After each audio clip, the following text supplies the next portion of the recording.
Can you commit 2 crimes with 1 stone? You're dead, O'Callahan.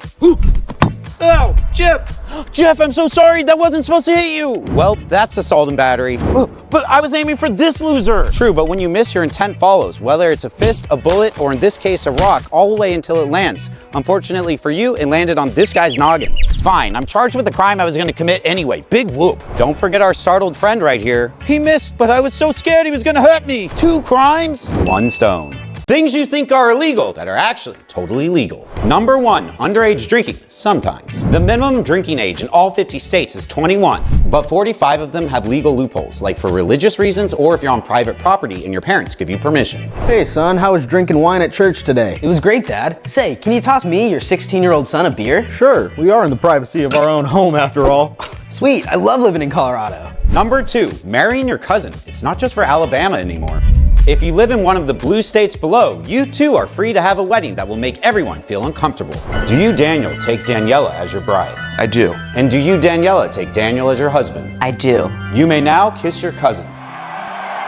Ugh. And number 3, if marrying your cousin wasn't Alabama enough, you're in luck. Because a majority of US states allow you to take home and eat roadkill. Just be warned, whatever you save on groceries, you'll pay for in other ways. Play this. I'm gonna need more toilet paper. Coming, Jim Bob. Are teachers allowed to go through your stuff? I'm gonna need to see what's inside your backpack. What? Why? Because I think you stole test answers from my desk. Why would you think that? Because there's no way you scored that high without them. Now hand over the backpack. Wait, you can't do that.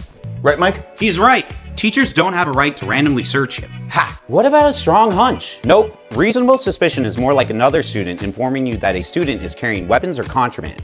And the search would turn up evidence. You know what? I got nothing to hide. Go ahead. Search my backpack. Now I know you're messing with me. It's not in your backpack. The answers must be in your pants. I'm giving you a strip search. No, I'm just a boy. Mike, help. You definitely can't do that. The second thing is that the search cannot be intrusive. How do you define intrusive?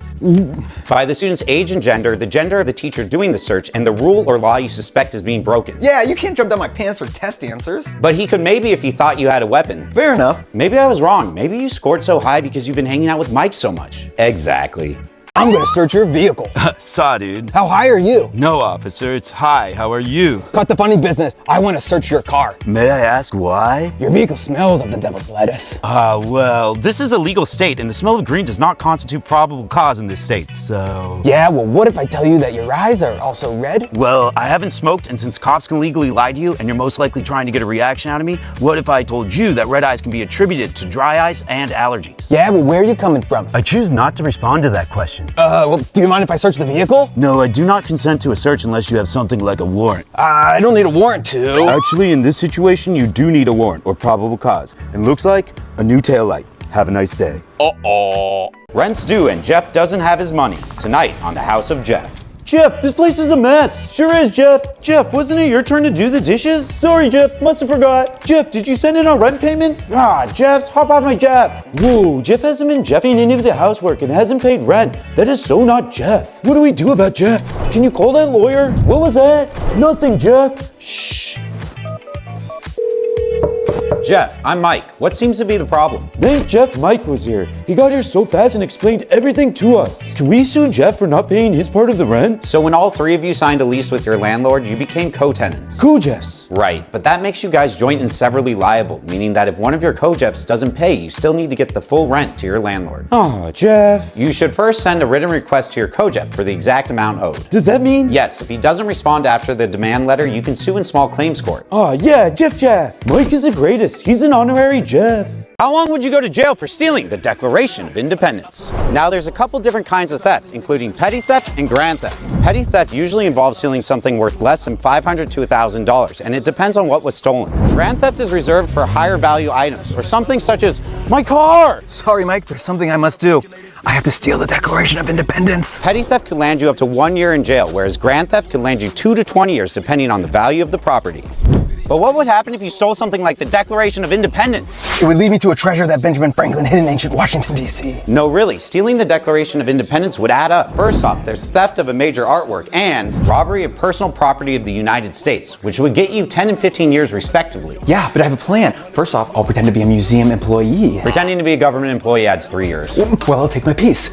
25 years. I'll take care of the guards. Murder just puts you away forever, dude. What happened to Nicolas Cage in the movie? Oh, he got a medal. Super unrealistic. Can teachers take your phone overnight? I'll be taking that. This is mine until the end of the school year. What? He can't do that. You're right, he can't, unless. Unless? Number 1, teachers can hold onto your phones for as long as your school's administrative policies allow for it. And you and your parents signed and agreed to the policy when you were admitted to the school. What? Number 2, some policies say teachers can keep your phone until the end of the day, while others say that they can keep it until a legal guardian comes to retrieve it. And how are you going to call your mommy when you don't even have your phone? However, number 3, teachers can't keep your phone indefinitely, as it's still your or your parents' personal property. Oh, Yeah, what does the administrative policy say? I'm allowed to keep your phone until the end of the school day. Ha! I'll be back after 5th period, and you better have my phone. And make sure it's charged when I get back. Come on, go! What is this guy doing? Take me away, That's it. a secret play. Wait, what? You can't cut off a fellow driver? And you definitely can't cut off a lawyer. Excuse me, sir, cutting someone off and swerving all over the road constitutes reckless driving. Speed up, I got places to be, managers to harass, go! I'm going the speed limit, and I advise you to do the same. Advise this! Whoa, buddy, stop. That's assault with a deadly weapon. Deadly weapon? What are you, lactose intolerant? No, your car. It's not a weapon, you goober, it's a car! It's a deadly weapon when you try to unalive someone with it. Relax, dork, I'm just gonna give you a little tap. Ah, that's battery. No, that's a car. A battery is what's under the hood. No, battery with a deadly weapon is when you intentionally strike me with your car. Do you know how many laws you're breaking right now? What are you, some kind of lawyer? Yes. Laws you can break if you're a criminal. Hey, law boy, want a race? Oh gosh, no. Street racing is dangerous and very illegal. Yeah, Mike, I'm a criminal. And if anyone gets hurt, you're looking at a felony with years of jail time. Whatever, dork. Oh, come on. License and registration. Here. Your name is Taylor Swift? Yeah, it's a fake. A fake ID can be a misdemeanor or a felony, depending on the circumstances and the state. And yeah, it can earn you some possible jail time. Yeah, cop Mike, I'm a criminal. That's it. You're under arrest with street racing, using a fake ID, and breaking the fourth wall. Get out of the car. 3 days later. I'm here to talk to my client. He's in there. Oh no, he's not here. Breaking out of jail just adds more and more time to your existing sentence.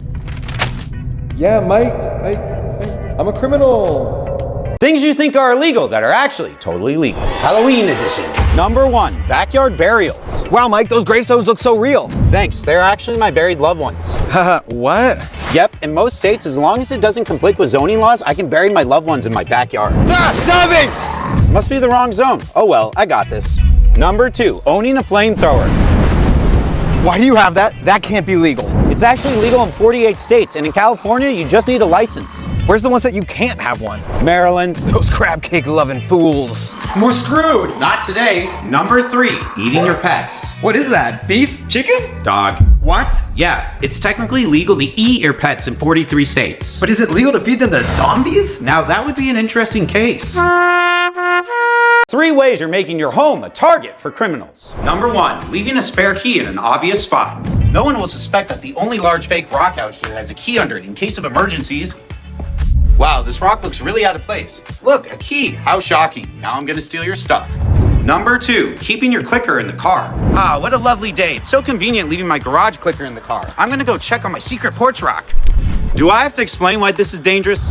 Mike, thank goodness you're here. Someone stole my secret rock porch key. Hey, how'd you open my garage? Number 3, unlocked windows on the 2nd story. I'm a responsible homeowner. I lock all my first floor windows so burglars don't get in, but I keep my 2nd floor windows open for a lovely breeze. Oh, Think again, buddy. Burglars have invented this new futuristic technology. It's called ladders. Oh no! Yeah, they're very effective when it comes to getting into spaces 20 to 30 feet higher than the average human. How do I defend myself against this alien technology? Easy. Lock your first story windows just like you lock your 2nd story ones. Thanks, Mike. No way! this is what to say when the cops say, "Can I come in?" Yeah, dude, come on in. Wow, that was easy. Time to invade your privacy looking through all your stuff. Never just let a cop into your home. Always ask if they have a warrant. If they don't, tell them you do not consent. "Can I come in?" Hello, officer. Wait, you're not the guy. I'm his roommate. Come on, I'll help you look. If you're not there, the cops may try to get consent from your roommate and come in. But if they don't have a warrant, your roommate should also say they do not consent. "Can I come in?" Not unless you have a warrant. Yo, dude, company? Come on in, dog. That's what I like to hear. The cops can't get consent to enter if at least one present roommate refuses. So make sure that you're there or that all your roommates know their Fourth Amendment rights. Don't ever do this in court if you want to win your case. Number 1, yoga pants. Everyone breathe in and out. Ma'am, this is an official court proceeding, not a yoga studio. Wow, your energy is really harshing my vibe. And your unprofessionalism is harshing mine. I can't stretch in this. Including the truth. You're welcome. Number 2, sleeveless shirts. Sun's out, guns out. Am I right, boys? Sir, you know you're on trial for illegally carrying a weapon? I'll say. I don't have a license for these bad boys. All right, case closed. Oh no, what happened to my arms? They are no longer bare. What's that? He didn't bear arms? Case closed. Number 3, ripped or torn jeans. What is up, San Bernardino County Clerk Room 211? Are we ready to rock? No. Now we are. But Mike, I can't shred if I'm dressed like the guy that's dating my mom. Hate Jason. Your new stepdad hasn't had any trouble with the law, and now neither will you. Don't ever do this after a car crash if you want to win your case. Oh my God, a car accident! A car accident? What is wrong with you? Do not leave the scene of an accident, otherwise you may face a hit and run charge. Call and wait until the police arrive at the scene and give you permission to leave. Hello, police? Yes, I'm sending you my coordinates. Yeah, we won't be coming out for that accident. We're too busy. Amazing. Now I can get out of here without talking to those chumps. Oh, don't you want my insurance info? Hello? Never leave the scene of an accident without getting all the required information from the other driver. Police, on the scene.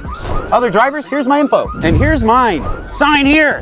Who are you? I'm with your car insurance. Here, go ahead, sign this. Should I have my lawyer look at this first? Buddy, I'm trying to give you $5K here. Just sign. Okay. Fool, we could have given you $500K, but you already signed. It's important that you report your accident to your insurance provider, but don't sign any documents without talking to a lawyer first, because your lawyer will always look out for you.